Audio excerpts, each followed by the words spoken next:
Бул видео кече күнү социалдык тармактарда тарап, коомчулукта кызуу талкууга алынды. Тасмада конверттерге салынган чоң суммадагы акчалар белгилүү бир көчөдө жашаган жарандар үчүн даярдалганын көрүүгө болот.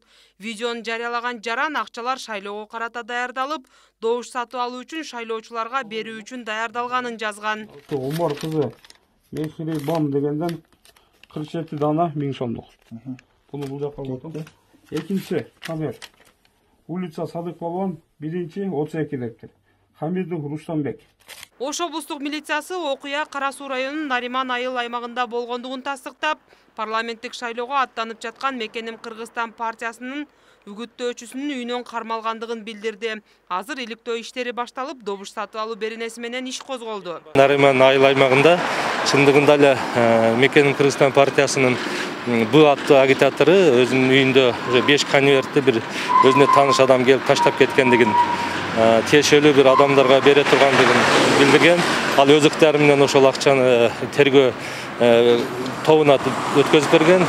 Жалпысынан 313 000 акча экендиги белгилүү. Бүгүнкү күндө ал ким тарабынан берилгендиги азыр тергөө жүрүп жатат. Бул тиешелүү шайлоо мыйзамына тиешелүү жана ошол биздин Кыргыз Республикасынын кылмыш жаза кодексинин беренелерине негизинде сотко чейинки өндүрүш азыр иши башталып атат. Милициянын жообунан кийин биз аталып жаткан партиянын башкы штабына бардык. Тилекке каршы тийиштүү жетекчиден маалымат алууга мүмкүнчүлүк болгон жок. Анткени өзүн штаб кызматкери деп тааныштырган жаран эч ким жок экендигин айтып, маалымат бере албастыгын айтты. Штаб башчысы жок эле азыр. Байланыш курсаңыздар болобу? Телефон аркылуу байланышсак деле болор эт биз. Жок, азыр негизи жок да азыр. Сиздер менен биз Куба брат менен байланыштып туруп айтып коебуз. Жок, мындайда сиз атыңыз ким? Батыр. Батыр аке, кызматыңыз кандай?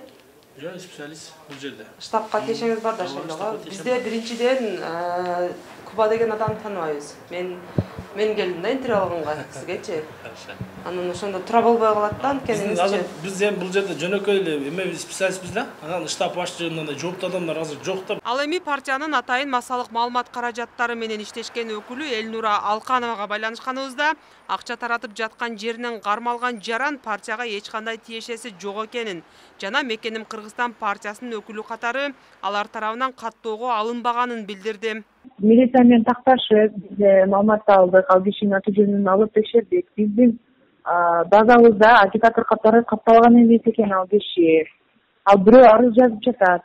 Ошол Мекеним Кыргызстандын агитатору деп ошол арыздын айтымында милиция айтып жатат, Мекенимдики деп айтылууда деп. Буга чейин да Мекеним Кыргызстан партиясы үгүт учурунда бир канча чырлуу окуяларга катышкан. Алсак, буга чейин арабанда биримдик менен бул партиянын тарапташтары ортосунда жаңжал чыгып, жыйынтыгында талапкерлер шайлоого катышуу укугунан ажыратылган эле.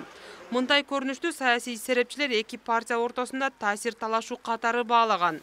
Эми иликтөө иштеринин жыйынтыгында добуш сатып алуу фактысы далилденсе, Борбордук шайлоо комиссиясы мыйзамга таянып, партияга чара көрөт. Шайлоо мыйзамдарына ылайык 5 күндүк мөөнөттөн кечиктирбей, биринчи ирет тез арада укук коргоо органдары Борбордук шайлоо комиссиясына өзүнүн тыянагын бериш керек. Добуш сатып алуу аракети ким тараптан болгон, добуш сатып алуу аракети же бүткөн кылмыш иши болдубу, бардыгына далил кылып, укук коргоо органдары тыянагын бергенден кийин Борбордук шайлоо комиссиясы ошол талапкердин, ошол добуштар сатып алууга тиешеси бар талапкерди же болбосо саясий партияны шайлоодон четтетүү боюнча, алардын каттоосун жокко чыгаруу боюнча чечим алганга милдеттүү. 4 октябрда өтө турган парламенттик шайлоого 16 партия ат салышууда. Бүгүн үгүт иштерин жүргүзүүнүн акыркы күнү.